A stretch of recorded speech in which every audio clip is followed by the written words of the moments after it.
اسلام اور آخرت کے بارے میں اللہ تعالیٰ نے قرآن مجید میں واضح احکامات اور ہدایات دی ہیں۔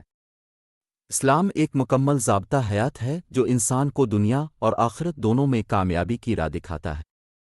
آخرت کا عقیدہ اسلام کے بنیادی اصولوں میں سے ایک ہے جو انسان کو اپنے اعمال کے بارے میں سوچنے پر مجبور کرتا ہے۔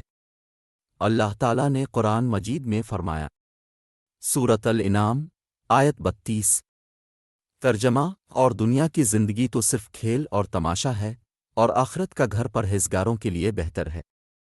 کیا تم عقل نہیں رکھتے؟ اس آیت میں اللہ تعالیٰ نے دنیا کی زندگی کو عارضی اور کھیل تماشے سے تشبیہ دی ہے، جبکہ آخرت کو حقیقی اور دائمی زندگی قرار دیا ہے۔ اسلام ہمیں سکھاتا ہے کہ ہماری تمام تر کوششیں اور اعمال آخرت کی تیاری کے لیے ہونے چاہئیں۔ رسول اللہ صلی اللہ علیہ وسلم نے فرمایا، صحیح مسلم، ترجمہ: دنیا مومن کے لیے قید خانہ اور کافر کے لیے جنت ہے۔ یہ حدیث ہمیں بتاتی ہے کہ مومن کے لیے دنیا کی زندگی ایک آزمائش ہے، جبکہ آخرت ہی اس کی حقیقی کامیابی کا مقام ہے۔ اسلام ہمیں یہ تعلیم دیتا ہے کہ ہم اپنی زندگی کو اللہ کی رضا کے مطابق گزاریں، نیک اعمال کریں اور ہر قدم پر آخرت کو یاد رکھیں۔ قرآن مجید میں اللہ تعالیٰ نے بار بار آخرت کی یاد دہانی کرائی ہے اور اس کی تیاری پر زور دیا ہے۔ سورۃ البقرہ آیت 281، ترجمہ: اور اس دن سے ڈرو جس دن تم اللہ کی طرف لوٹائے جاؤ گے، پھر ہر شخص کو اس کے اعمال کا پورا بدلہ دیا جائے گا اور ان پر ظلم نہیں کیا جائے گا۔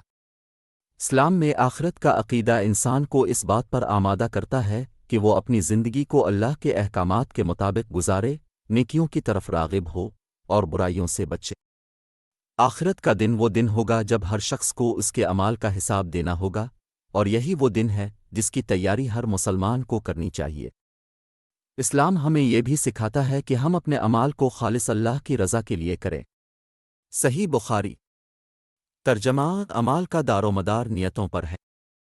اسلام اور آخرت کا یہ گہرا تعلق ہمیں یہ سبق دیتا ہے کہ ہم اپنی زندگی کو اللہ کے احکامات کے مطابق گزار کر آخرت کی کامیابی حاصل کریں۔ اللہ تعالی ہم سب کو آخرت کی تیاری کی توفیق عطا فرمائے، آمین۔ رمضان کے روزے اسلام کے 5 بنیادی ارکان میں سے ایک ہیں۔ روزہ رکھنا ہر بالغ، صحت مند مسلمان مرد اور عورت پر فرض ہے۔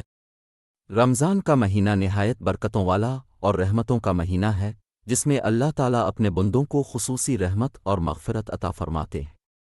روزہ صرف بھوکا اور پیاسا رہنے کا نام نہیں ہے، بلکہ یہ تقوی اور پرہیزگاری حاصل کرنے کا ذریعہ ہے۔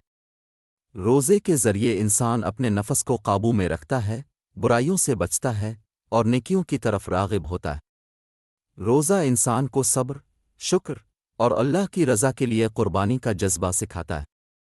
رمضان کے مہینے میں قرآن مجید نازل ہوا، جو انسانیت کے لیے ہدایت اور رحمت کا سرچشمہ ہے۔ اس مہینے میں راتوں کو قیام کرنا، تراویح پڑھنا اور قرآن کی تلاوت کرنا بہت ثواب کا کام ہے۔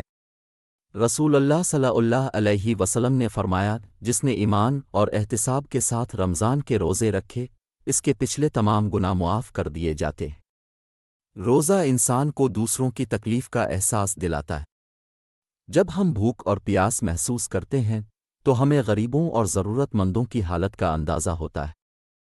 اس لیے رمضان میں صدقہ و خیرات کرنے کی بھی بہت ترغیب دی گئی ہے۔ ذکر اور فطرہ ادا کرنا بھی رمضان کی اہم عبادات میں شامل ہے۔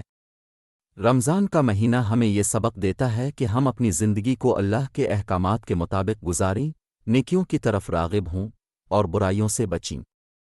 روزہ ہمیں یہ یاد دلاتا ہے کہ ہماری زندگی کا مقصد صرف اللہ کی رضا حاصل کرنا ہے۔ آخر میں، رمضان کی برکتیں اور رحمتیں ہر مسلمان کے لیے ہدایت اور کامیابی کا ذریعہ ہے۔